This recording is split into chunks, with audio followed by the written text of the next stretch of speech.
บพาមួយតងបងនឹកប្រាថ្នាអើយយកមករៀបសារទុកថ្នមបំបីជាគូជីវិតថ្នមថ្នាក់តលដៃใจដនជួបស្រីនៅបាត់ដំបងអើយយើងធ្លាប់សិក្សាជាមួយនឹងគ្នាអើយនឹកគ្រាពងងារក៏សក់ឲ្យបងចប់វឹកសិក្សាអូនណាត់ប្របងអង្គុយសាកសងផ្សារភ្ជាប់និស្ស័យអើយថ្ងៃក្រោយជួបអូននៅមង្គលបុរីកែស្រស់ស្រីថ្លៃ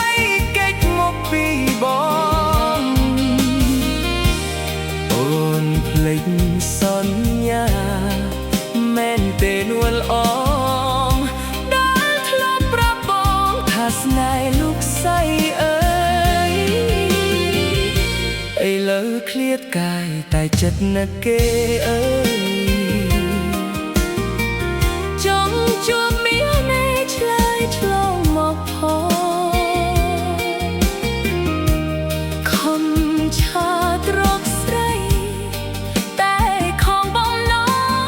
ងតាមពេលតងវងមានគូថ្មីហើយ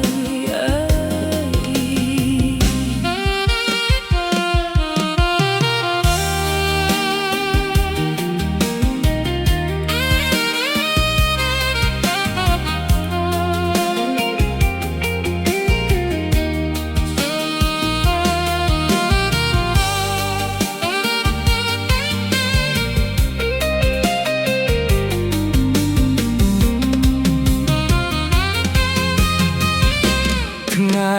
ក្រោយជួបអូននៅមង្គលបុរីកែស្រស់ស្រីថ្លៃកិច្ចមកពីបងអូនភ្លេចសន្យាមែនទេនួលអម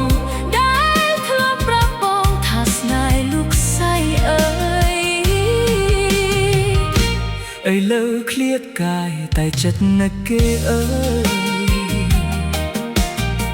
ចង់ជួបមាននៃឆ្លើយឆ្លងមកផង